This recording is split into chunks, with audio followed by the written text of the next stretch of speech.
kumba bayuma aje aram boy na ya ayam ya ba doonu ba ba xefasila mom tanu saya ni juddu suur dafa juddu ci lalu yaayam alal jama seek moom Amadou Assane Ndoye sa baay maam Tanoor Ndoye sa maam Njogu Ndoye mooy sa maam Gànnaar Ndoye mooy sa maam maya xaraak baay Biram Ndoye waaw waaw waaw sama lebo danga doon mu baax aje aram boy na ya ayam ya ba doonu ba ba ya ayam ya ba doonu ba ba xefasila mom tanu saya gaañi lu ñu mer bu ñu la giseere yaa jomba ñaaw ma di la wayi yal na nga raw say maam aje aram boy na ya ayam ya ba doonu ba ba xefasila mom tanu saya Amadou Assane Ndoye sa baay bi tësil mooy sa maam Omar ba tësilaay sa maam Cerno Mbay si laay sa maam Xëri Mbay si laay sa maam Matas la xëri joo waaw waaw waaw aji aram danga doon mu baax aje aram boy na ya ayam ya ba doonu ba ba xefasila mom tanu saya gaañi lu ñu mer bu ñu la giseere yaa jomba ñaaw ma di la wayi yal na nga raw say maam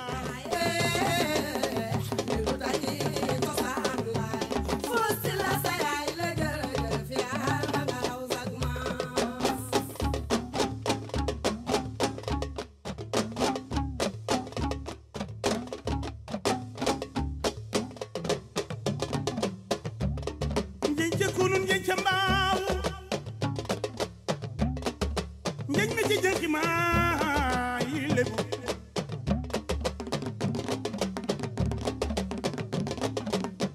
may xalaat baay biram ndoy ma yóbbal ndoy baay biramoo baay birama dib taaw njoogu di bir maalik njooguy jin njooguy wakaam njooguy selem ma kumba daxu bi samaam la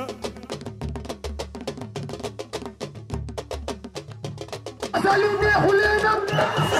hey Saliou mii de neexu leenam Sala neexu leenam Saliou ana ñu ko bëgg te loxo ana ñu ko bëgg Saliou yow ñëwal ana ñu ko bëgg Saliou yow kaay yow Saliou kaay yow yaa ngi bégal Saliou yaa ngi sagal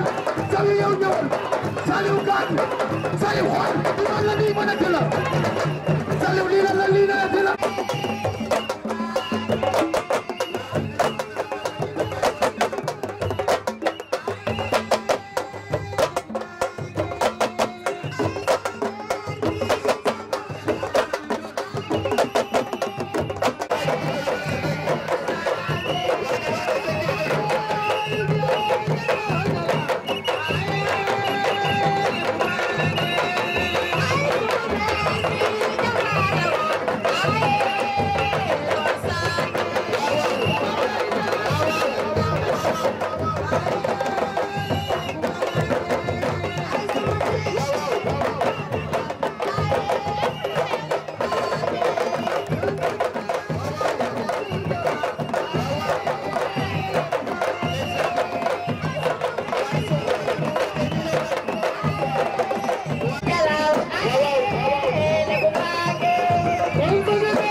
xam nga boo jëlee sa baaraam bi dugal ko ci kàmb am lu ne ko kiit da nga koy génne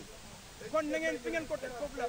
ànd leen ak moom ngeen jàppale ko te xam ni jàppale wu leen ko seen bopp ngeen jàppale ndax tey jii war ngeen a xam ne moom ëttutul dara ndax bu dee jekk macha allah jekk na ko rek kon idée yi mu am mooy dëkk bi développé fi mu toll mu passé ko xam nga nit ñi gis seen bopp ci biir dëkk bi te yàlla man may na ko ay moyens am na yéene ci bëgg na ko li ci des mooy yéen a ko war a may doole ànd ak moom pour li mu bëgg ci nit ñi mu def ko di ñaanal waa Dialaw TV ca kaw ci kanam ñu nekk première chaîne télévision ci Sénégal.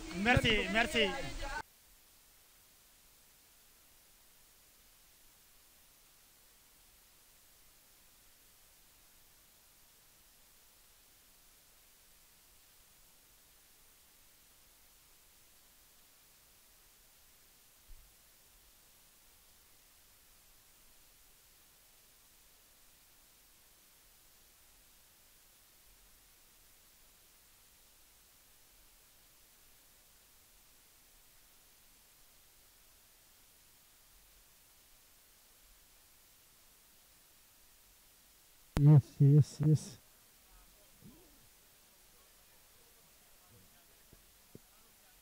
Allô.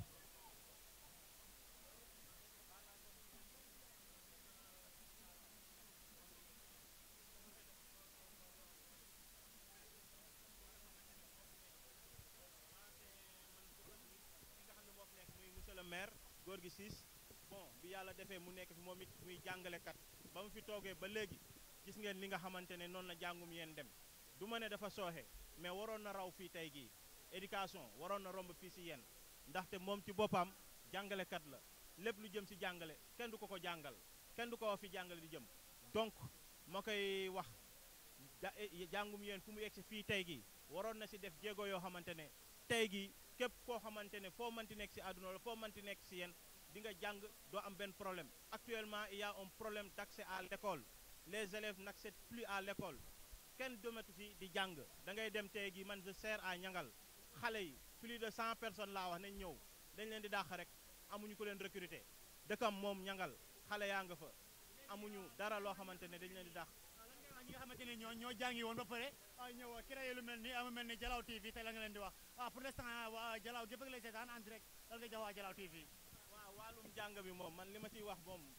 ñiy jàng ji woon dañ leen di remercier. ñu lay wax ne ñun ñi nga xamante ne ñun jeunesse yéen bi nga xamante ne jàppale Baye Mass moo ñu tax a jug ñun lan nga ma ñu tegal ñun suñuy loxo. li ma leen di wax mooy fi ngeen ko teg foofu la olof nee na loxo bu yàggee ci mpax jàmm ko fa ba xam nga boo jëlee sa baaraam bi dugal ko ci kàmb am lu ne ko kiit da nga koy génne kon na ngeen fi ngeen ko teg foofu la ànd leen ak moom ngeen jàppale ko te xam ni jàppale wu leen ko seen bopp ngeen jàppale ndax tey jii war ngeen a xam ne moom ëttutul dara ndax bu dee jekk macha allah jekk na ko rek kon idée yi mu am mooy dëkk bi développé fi mu toll mu passé ko xam nga nit ñi gis seen bopp ci biir dëkk bi te yàlla man may na ko ay moyens am na yéene ci bëgg na ko li ci des mooy yéen a ko war a may doole ànd ak moom pour li mu bëgg ci nit ñi mu def ko di ñaanal waa Dialaw TV ca kaw ci kanam ñu nekk première chaîne télévision ci Sénégal. merci. keroog bëggoon nga lange sa baayam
jërëjëf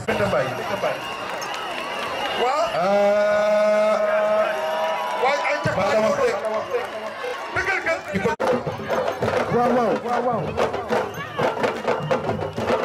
waaw yaram ba dem na géej waaw dem na géej waaw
allo dama ne kii jël kàddu gi mooy Abdoulaye Ndiaye muy sama xarit sama rakk waa bésu ñàkk ñëpp mënu monsieur bañ a tudd Magor Baboucar Mambouré Ablaye Diouf Magor Mbaye Imam Moustapha Ndione Gilaay Ndiir Alhaji Moustapha Diop mu sëñ Souleymane Diop daanaka waa bésu ñàkk ñëpp ak seen i militant commencé ñangal tubaab jalaaw ñaay xëy nduxura ba todd ñëpp ñëw nañu derrière Ablaye Ndiaye à vous à la parole.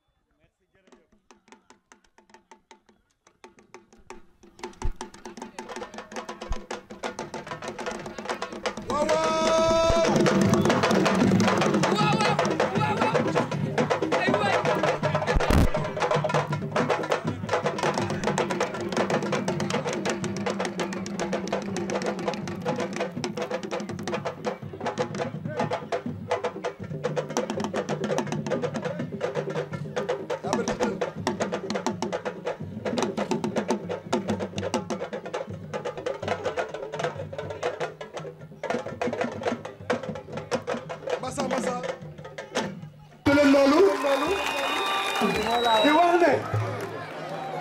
bés bii tey bés bu ñu ñor la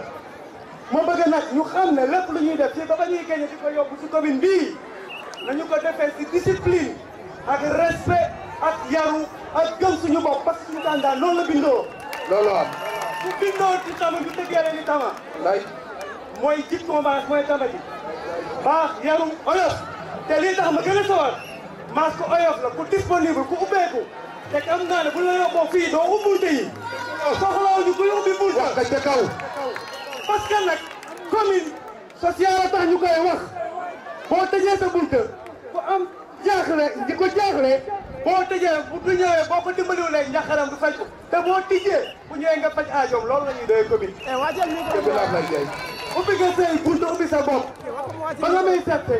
mënoon nga xaar ma seet yaa déplacé lien naa ñëw ba sama kër feesal ko tel loolu mooy li ma marqué ba ma topp la lépp lu ma la toppee bés booboo tax ba ñu topp la ñun waa bésu ñàkk disponibilité bi oyof ji moom lañ la toppee te dama ne li ci kanam rawuti bët bu ñu tontu bu ñu xeex bu ñu xuloo dañoo nekk ci course bu ne ba xëy nga jiitu pour gestu lu sànni te da lay def rawaa sa kanam dinañ yegg ci jàmm.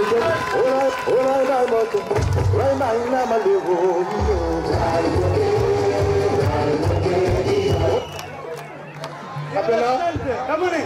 danoo nekk si course ñu ne ba xëy ñoom mu pee pour gestu sànni te dañuy def dañuy egg ak jàmm te nañ la installé si kàddu yàlla. yàlla di gërëm ñëpp di gërëm Cheikh mon frère mon ami man sama lépp nga yaa ma séddoo la lii bu yeggee si nooy lépp max yow la mais yaa ko waral gërëm naa ñëpp ak remercier ñëw waa bésu ñàkk ñëpp maa leen di gërëm ah lii laa limité bàyyiwuma kenn bésu ñàkk gi laay tonton Moustapha ñëpp bàyyiwuma kenn gërëm ñëpp sant ñëpp Diouf Mbaye Mambouré et tout gërëm na ma ñëpp Baye Ndiaye jërëjëf de la wax li mu bëggoon wax yéen dafa am vraiment jàpp naa ne li ma waxatoon ayo def naa ko de dañ lay waxoon ñu waa ñangal dañuy caravane jóge ñangal di wax fii maas moo ko moom ba ñëw dugg biir yéeni géej fekk waa yéeni géej ñu xam ne ñu waa ñu on est déterminé on est engagé bu ñu ñemee taxaw fii tey ñun waa ñangal c'est parce que dañu am kilifa gu am doole gu nekk suñu gannaaw muy le sénateur El Hadji Saliou Ndione mu ñëw uuf ñu def ñu ay doom def ñu ay sët def ñu ay jarbaat mu jiital am suuf si mële si jigéen ñi tooñaa mu ngi suñu wet ak ñoom Cheikhou ñii damay bañ a lim parce que bu ma lim damay juum mais ñangal gépp jàppal ne dama waxoon 2014 dañu jël maire bi fi nekk ñu yóbbu ko maare dem ba biir géej tëmbal ko foofu waaye yéeni géej wax yéeni kaw ñoo ko teerewaat dama ne ren góorgóorlu leen ba nun ba nu ko yóbboo xóot ba leen fa sa traversé gaal da gaal ga bëgg a tëmb di leen ko dëpp nun waa ña nga dama ne gaal gu wala tëmb pour jéem a sauver que nun noo kaa dëpp tamu leer parce que nag nga xamul surna ma indi la yële sob loxo parce que mënuma comprendre 19 ans de pouvoir tey jii man dama jàpp ne le maire Gorgui Ciss bu gisee mouvement bii taxaw gis la jeunesse de Dialaw engagé wu gis les notables de Dialaw engagé wu gis les autorités de Dialaw engagé wu bu amoon jom dafa doon démissionné warul woon dafa waroon retirer sa candidature bu ñu nekkoon tey ñu jubal këram nekk dañu bëgg nga démissionné par A ou par B mais nag teraanga moo tax waxoon naa ko yéeni géej ñu caméra ka jox ko xam naa caméra yi ma wër en direct la mu ngi koy sa en direct monsieur le maire dañu ne 2022 incha allah que tu le veuilles ou pas tu ne seras plus le maire de Dialaw dama ne Gorgui Ciss nga bëgg nga bañ ko incha allah 2022 le 23 janvier xamal ne jeexal nga si maire bi yéen Dialaw bii nii te loolu du wax kese c'est la jeunesse de Dialaw qui s'est engagée comme un seul homme pour faire face à cette tyrannie jeunesse su Dialaw taxaw nañu pour nooteel gi xamante ne moo fi nekk ñu jëlee ko fi abadan parce que nag ay nit boo leen diriger da nga war dafay baax nga am yërmande si ñoom mais ki ñu diriger amul yërmande si ñun moo tax nag ginnaaw ko amul yërmande si ñun am nañu fula ju toll ni ñu jël ab loxoom yëlëb ko yóbbu ko ba sa biir géej tëmbal ko foofu noonu ñibbisee jox la maire bi Baye Mass Mbengue wax ji mu ngi bëgg a bëri ñu ngi gërëm ñu sax mais maa ngi gërëm waa ñangal parce que tey su ma amee doole wallahi ak yéen ma dooleel fu ma génne waa ñangal topp ma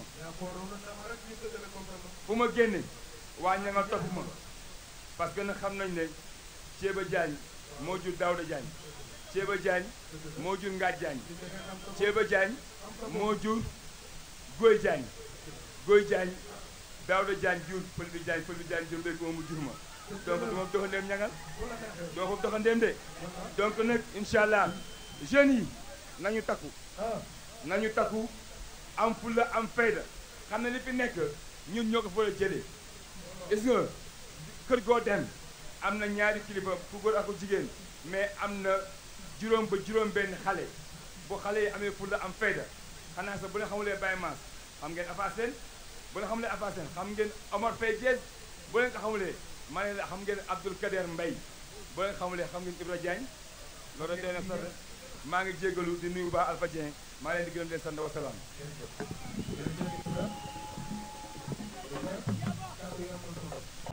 mooy Alaaji Masamba Mbay jikkoom ñaareelu yoon ngi ni may teew ci ndege ñuy wax ay jikkoom mu jox ma ay jikko yu fi jaaroon ak seen askan dañu sonnee bëgg a noppalu ñu fal leen maire ndax dëkk bi am jàmm mas boo ñëwul mu ñaaw bu ngeen awul rek ma bàyyi mas boo ñëwul mu ñaaw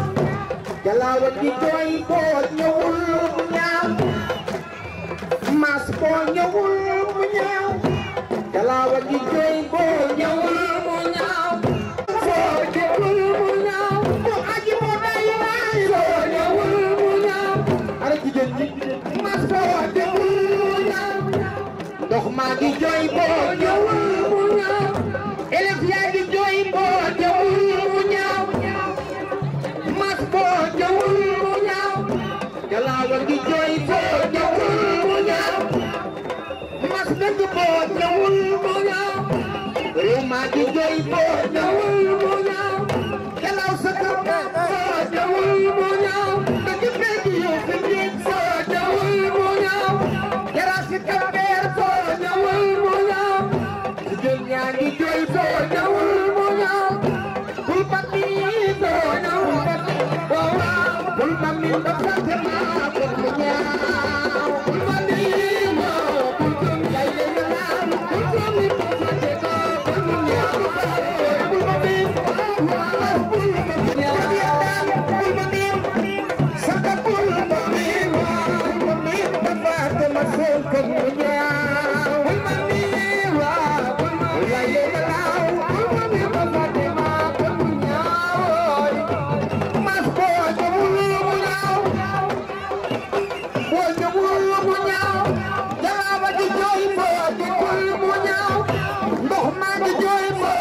fàtte maa ko du ñaaw bul ma miin asal bul ma miin bul ma miin ba fàtte maa ko mu ñaaw bul ma miin bul ma miin ba fàtte maa ko ah Cheikhou Seck te mbokk bi yow xam nga ni may sa ma ndaw la ñuy waay sa waay waaw waaw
أعوذ بالله من الشيطان الرجيم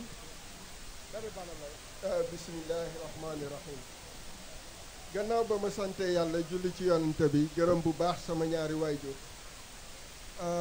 maa ngi am mbégte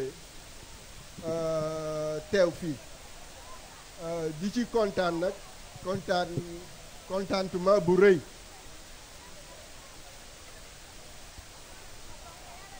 di sant yàlla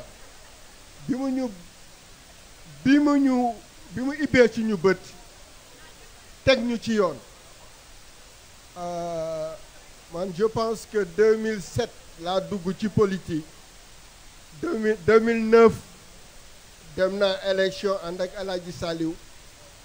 2014 dem naa élection ànd ak Ahmed Ndir sama grand Ahmed Ndir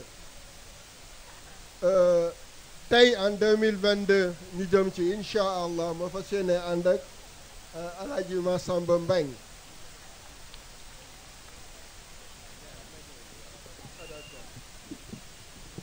choix bi nag du ne def ma neex rek ma ànd ak moom dama ko seetantal ko moo tax ma jóg ànd ak moom te ànd bi ma ànd ak moom ànd ak fulla la ak fayda ànd ak nawle ànd ak gor ak gor ndax yaakaar naa bu doon intérêt rek moo mu tax a jóg heure bi ñoo ma fekk ñu may dégg pale waaye bu ma dummooyoo yëpp ñëw fas yéene ànd ak El Hadji Mass Mbengue ne ko nañu dem wuti te incha allah dinañu jot loolu awma ci sax xel ñaar gëm-gëm la détermination te mi ngi ci gor yi ànd damay leeral rek ne man dama ñëw ma en tant que chef du village de Tortue dama waxtaan ak sama nawle ni El Hadji Mass moo tax ma ànd ak moom balaa may ñëw it fekk naa fi ñoo xam ne li ñu liggéey ci Tortue wax dëgg yàlla gën na ma motiver pour ma ànd ak ñoom ku ci mel ni Doudou Badiane mi ngi nii toog El Hadji Mokhtar Dieng mi ngi toog ñoom Mame Boucar Mbaye ak ñu bëri toddal liggéey nañu fa Alaaji Masamba ma xamal la ni boo doon séntu todda séntu fa 95% yoo moom pour ne pas exagérer du ma ne 100 parce que ku ci nekk da nga koy jox wàlla mais am nga fa 95 yoo moom je vous le garantis 95 yoo xam ne au soir du 23 s'il plaît à Dieu diñ ko yóbbaale yéen toog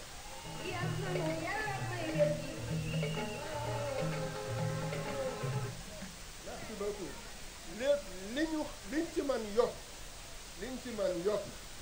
mooy ngala ñi ànd ak moom ci coalition bi nañu bokk gëm-gëm bokk détermination xam ne benn objectif la ñu am et c'est à atteindre au soir du 21 janvier s'il plaît à Dieu c'est de gagner les élections et de s'installer à la mairie de Yène gëm naa ne ñoo bokk objectif mais damay ñaax pour ñu déterminer wu à y accéder détermination rek moo ci def li ci def liggéey nañ ko li ci des yomb na doxal ah Alaaji Masamba yàlla mi am ndam yàlla na la ko jox te mu sedd ci yow yàlla mi am ndam yàlla na la boole nga ànd ak gor yu baax yi nga sëxal ngeen liggéey pour l'intérêt de Yène man nag dama naxadee àndal parce que gisuma lu dul dëgg ku ma woowul ci dëgg faanaw ma la am boo am yëguma ko lenn laa gëm détermination persévérance yal nañu fa yàlla yóbbu may ñu ndam ci barka rasulillahi sallallahu alayhi wa sallam jardin jëf kontaan naa ko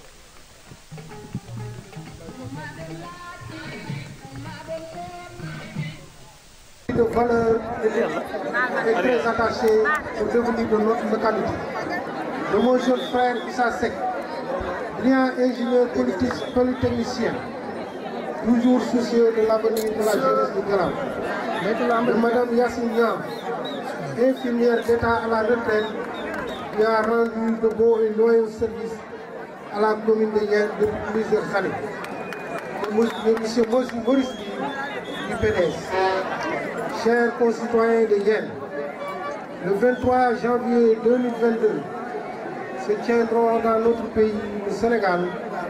des élections territoriales donnant l'occasion aux citoyens que nous sommes de renouveler les conseils municipaux et départementaux en service depuis 2014. Ce sera un moment important dans la vie de notre commune et une étape déterminante de notre vécu quotidien. Ainsi, suite à la demande de plusieurs personnalités issues de toutes les couches de la localité, après consultation de ma famille, de mes proches, de mes amis, j'ai décidé de me présenter à mon suffrage pour relever ensemble les défis qui entravent le rayonnement de notre communauté chère à nous tous. C'est pourquoi l'occasion de vous dire l'honneur et tout le plaisir de vouloir vous servir pour l'amélioration de notre qualité de vie. Nous donner la fierté d'être Yénois et permettre à notre commune de se développer harmonieusement. Depuis plusieurs mois, mes collaborateurs et moi avons sillonné tous les villages qui composent la commune de Yène. Nous avons écouté les jeunes, les femmes, les personnes âgées, les élèves, les étudiants, les artistes, les pêcheurs, les ouvriers et les exportateurs. Nous avons mesuré l'ampleur de la détresse et du désespoir que vous vivez quotidiennement dans votre chair. Le diagnostic révèle le tableau suivant. Déficit de services sociaux de base, électricité, eau, vétusté des infrastructures sanitaires, insuffisance de salles de classe qui se traduit par des effectifs pléthoriques, impactant négativement sur la qualité des enseignements et apprentissages. Absence d'espace socio-culturel et de loisirs pour les jeunes. absence d'infrastructures sportives multifonctionnelles dédiées à la jeunesse,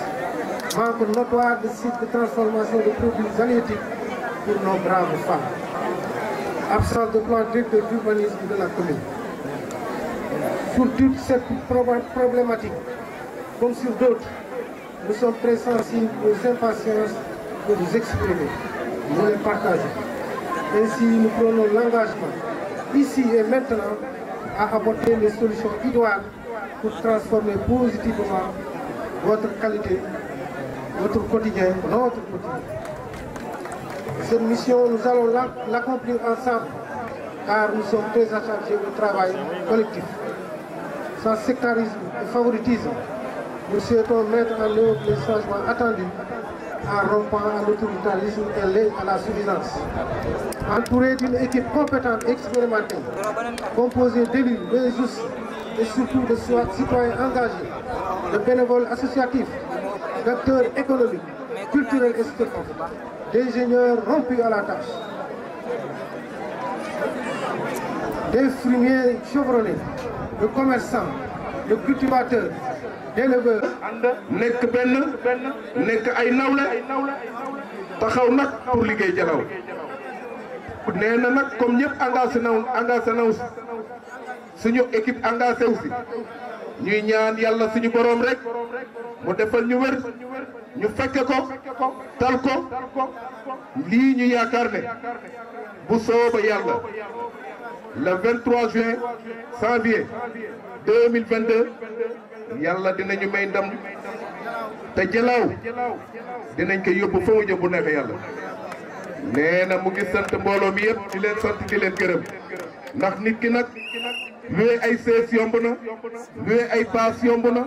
mais nit ñi kenn mën leen a luwe lii ngeen ko wóoloo nii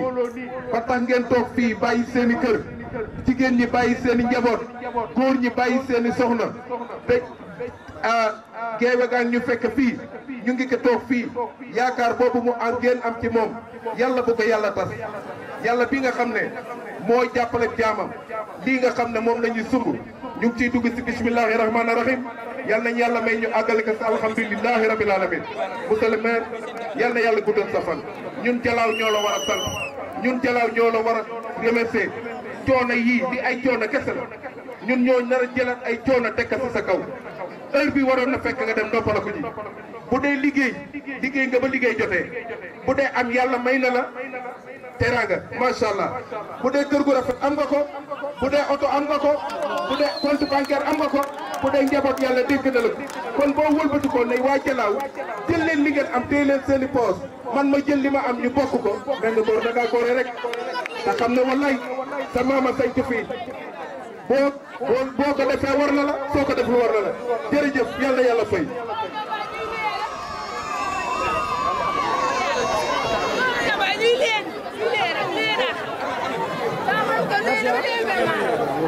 Thank you.